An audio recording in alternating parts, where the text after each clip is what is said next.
여러분은 누군가를 통해서 변덕을 자주 부린다 이런 말을 들어보신 적이 있으십니까?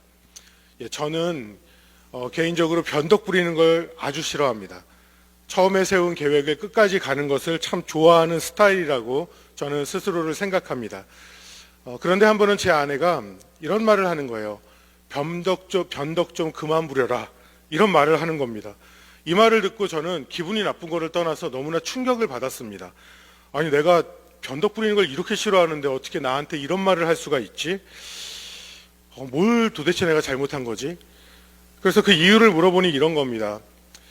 보통 집에 가면 저녁을 먹지 않습니까? 그런데 제가 점심시간 지나서 전화통화를 할 때면 이런 말을 한다는 거예요. 내가 오늘은 점심을 너무 거하게 잘 먹었으니까 저녁 안 먹어도 될 것 같아. 간헐적 단식 해야 되니까 저녁 신경 쓰지 말고 하고 싶은 일 하세요. 근데 이렇게 얘기를 하는 겁니다. 그래 놓고 제가 저녁 때 집에 들어가면 한 7시쯤 돼서 아내에게 가서 이렇게 말을 한대요. 아니, 왜 시간이 7시인데 아직까지 저녁을 안 해줘? 제가 이런 말을 한다는 겁니다. 그러면 제 아내는 이 말을 듣고 너무나 당황한다는 것이죠. 생각해 보니까 그런 적이 종종 있었던 것 같습니다. 그래도 이런 정도를 가지고서 날 보고 변덕 부린다고 얘기해도 되나, 이런 표현이 맞는 것인가, 이렇게 좀 의심하다가 인터넷으로 사전을 찾아봤습니다. 변덕이란 무슨 뜻인지. 이렇게 나오더라고요. 말이나 행동, 감정 등이 이랬다 저랬다 자주 변하는 것, 이것을 변덕이라고 말한다는 것이죠. 생각해 보니까 제가 변덕 부린 게 참 맞더라고요. 아주 가끔 그날 기분에 따라서 하려고 했던 것을 하지 않거나 또 새롭게 하는 것을 좋아하기도 합니다. 그런데 이런 것들은 변덕으로 보일 수 있겠구나 하면서 앞으로 더 좀 조심해야 되겠다, 이런 생각을 했습니다. 여러분들도 삶에서 이랬다 저랬다 하면서 변덕을 부려서 여러분들의 배우자를 당황시키신 적은 없으십니까? 아무도 없으신 것처럼 이렇게 말씀하시지만 이 질문은 배우자에게 물어봐야 되는 질문이죠. 그런데 이런 생각을 해보면은 그렇게 밉거나 그렇게 크게 잘못했다라기보다는 약간 귀여운 정도인 것 같습니다. 그냥 보면서 아유, 저 변덕쟁이, 이렇게 말하면은 되는 것 같이 느껴집니다. 배우자가 혹시 그런 모습을 보일 때 여러분 마음으로 넉넉하게 품어주시기를 바랍니다. 아유, 저 변덕쟁이 오늘 한번 또 하네, 이렇게 얘기할 수 있는 것이죠. 그런데 저희들이 이 땅을 살아가면서 꼭 기억해야 되는 것이 있습니다. 그것은 신앙생활을 할 때예요. 말이나 행동 그리고 감정이 수시로 변하면 안 되는 것이 있습니다. 그것은 무엇이냐면 주 여호와 하나님을 의지하는 것, 이것은 우리들이 절대로 변하면 안 된다는 것입니다. 상황이 어떠하든지 언제 어디서든지 절대로 이랬다 저랬다 하면 안 되는 것, 그것은 결코 변하지 않는 전능하신 하나님을 우리는 매 순간 신뢰하는 것입니다. 여러분, 이것을 믿으십니까? 어제 말씀에 이어서 오늘 본문에서는 남유다의 왕, 세 번째 왕이 등장하는데 이름은 아사입니다. 아사 왕입니다. 아사 왕은 남유다를 42년간 통치했고요. 그의 재위 기간 동안 계속되는 전쟁이 있었지만 단 한 번도 패하지 않았습니다. 그리고 오늘 말씀에서 본 것처럼 아사 왕은 재위 즉시 굉장히 놀라운 개혁을 하는데, 그게 뭐였냐면 종교 개혁을 합니다. 남색하는 자들을 다 내어 쫓습니다. 그리고 곳곳에 있는 우상들을 다 부수어 버립니다. 심지어 그의 어머니 이 마가야가 혐오스러운 아세라 목상을 만들었는데 그것조차 그 아세라 목상 우상을 부수어 버리고 자신의 어머니 마가야를 폐위시켜 버립니다. 그리고 이 목상을 기브론 시냇가에서 불태워 버립니다. 이 아사 왕에 대해서 기록하고 있는 역대하 15장 16장의 말씀을 보면 거기서도 동일한 사건을 기록하는데 이런 표현을 써요. 이 아세라 목상을 찢고 빻아서 그 가루를 기브론 시냇가에서 불태워 버렸다고 말을 합니다. 그러니까 여러분, 이 상황이 그려지십니까? 그의 어머니가 만든 것이죠. 그런데 우상 숭배한 결과, 그 결과를 어머니라 할지라도 아사왕은 묵인하지 않고 이것에 대하여서 우상을 철저하게 금하겠다라는 그의 의지가 보이고 있습니다. 굉장히 과감한 종교개혁 아닙니까? 자신의 어머니를 폐위시켜서라도 오직 하나님만 섬기겠다라고 말을 하는데 어떠한 백성들이 거절하면서 우상숭배를 할 수 있었겠습니까? 그런데 그의 모습이 늘 동일하게 이 모습을 유지했더라면 아마 성경에서는 아사 왕은 다윗 왕과 같은 왕이었더라라고 칭찬했는지 모릅니다. 그런데 평생에 전쟁 중에서 단 한 번도 패한 적이 없었던 이 아사 왕이 그의 말년에는 너무나 비참한 죽음을 맞이합니다. 오늘 본문 23절을 보니까 그의 발에 병이 걸렸다고 하는데 어떠한 병인지는 모르겠습니다. 이것이 중병으로 표현되죠. 이 병에 걸려서 3년 동안 투병 생활을 하다가 비참한 최후를 맞이합니다. 비참한 죽음, 이것이 그의 인생의 결말이라는 것이죠. 여러분, 아사 왕이 이러한 죽음을 맞이하게 된 이유를 아십니까? 저는 말씀을 묵상하면서 한 가지 단어가 떠올랐는데 그것은 변덕을 넘어서 변심한 것입니다. 그의 마음이 처음과 같지 않고 변한 것입니다. 그의 믿음이 처음과 같지 않고 변했다라는 것입니다. 말씀 속에서 그의 삶을 돌아보면 몇 가지 상황을 발견하게 됩니다. 하나는 14절에 나오죠. 아사왕은 모든 우상을 제거하였지만 산당은 제거하지 않았다는 거예요. 그러나 그의 마음이 일평생 하나님 앞에서 온전하였다라고 성경은 말씀합니다. 이것이 어떠한 의미가 됩니까? 예루살렘 성전이 지어지기 전에는 이스라엘 백성들은 여러 산당에서 여호와 하나님께 제사를 드렸습니다. 그런데 예루살렘의 성전이 세워지고 나서도 이스라엘 백성들은 계속해서 자신들이 위치한 곳에 있는 산당에 가서 제사를 드린 것입니다. 성전이 세워지기 전에는 사무엘도 그랬고 다윗도 그랬고 솔로몬도 산당에서 제사를 드렸습니다. 그런데 문제는 전국의 산지에 있는 이 산당들이 여호와 하나님 앞에 제사를 드리는 곳이었지만 가나안의 우상 숭배하는 문화와 복합되어서 혼합되어서 우상에게 드리는 제사와 같은 일을 이들이 계속했다는 것입니다.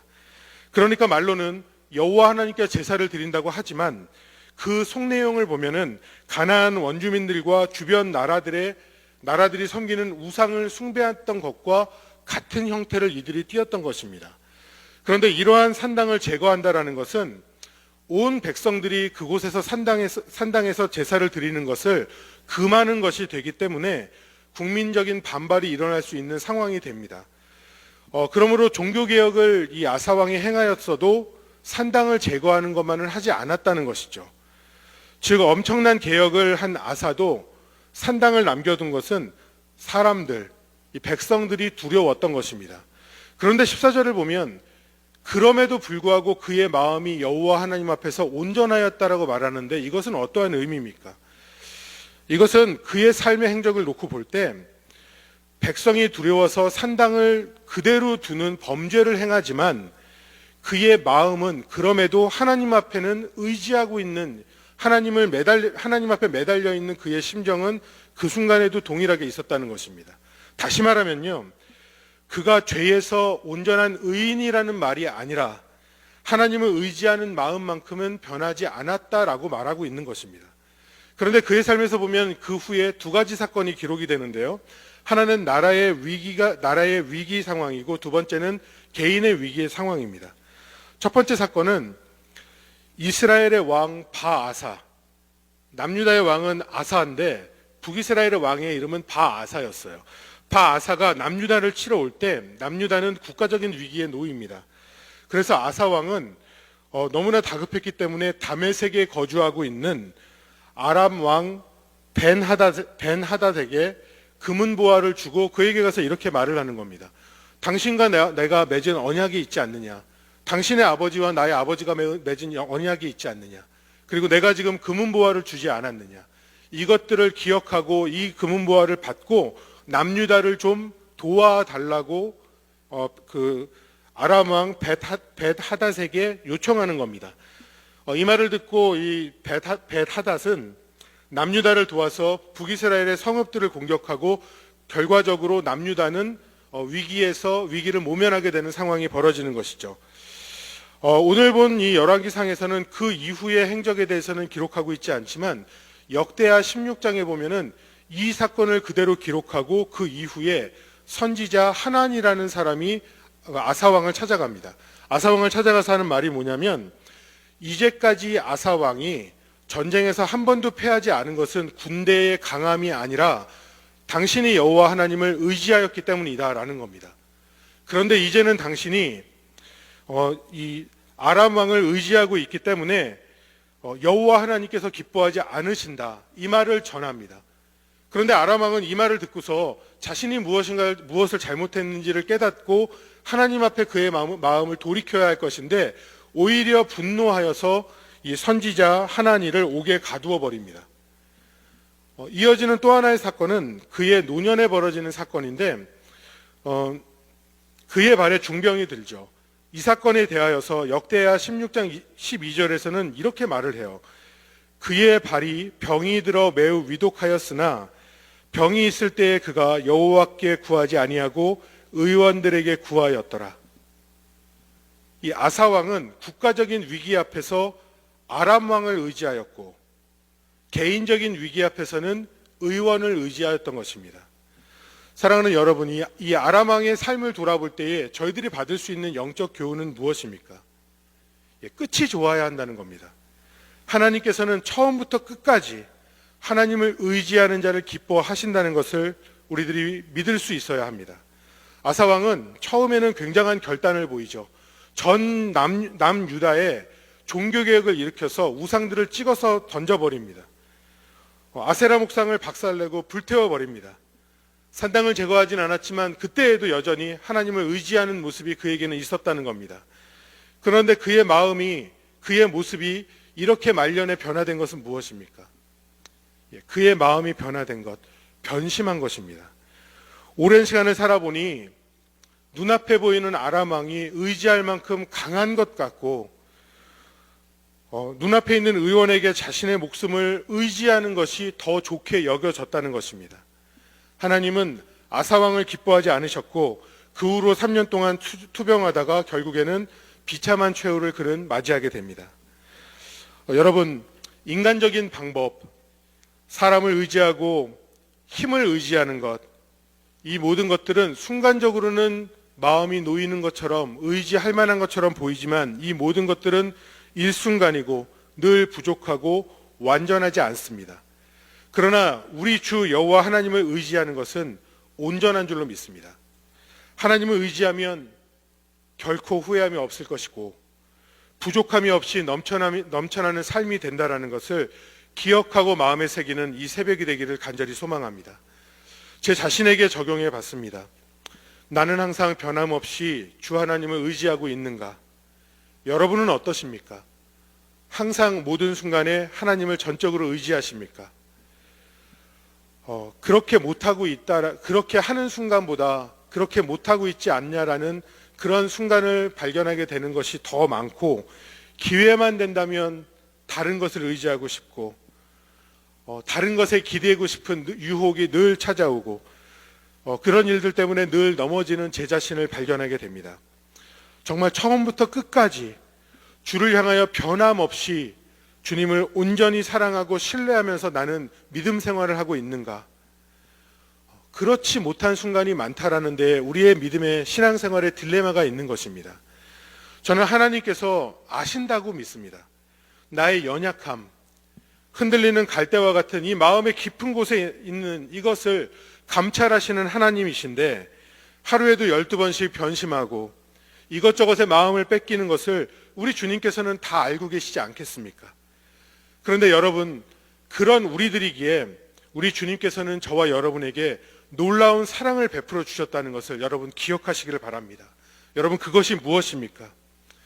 독생자 예수를 이 땅에 우리에게 보내어 주셨다는 것입니다. 하나님이신 성자 예수님께서 낮고 낮은 이 땅에 인간의 몸으로 오셨습니다. 그가 나의 연약함과 죄를 짊어지고 내가 죽을 그 십자가에서 예수님께서 모든 것을 감당하시고 죽으심으로 내가 새 생명을 얻고 하나님의 자녀가 되는 권세를 우리는 얻게 된 것입니다. 예수님께서 승천하신 후에 우리를 이 땅의 고아처럼 내버려 두지 아니하시고 성령 하나님이 우리에게 오셔서 내주하시며 우리와 동행하십니다. 이것이 주님께서 저희에게 행하신 놀라운 일입니다.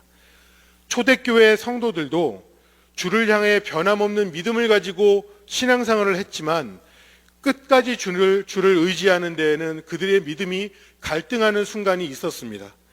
박해가 너무나도 심했기 때문이고 두려움과 공포 속에서 믿음의 뿌리까지 이들이 요동쳤기 때문입니다.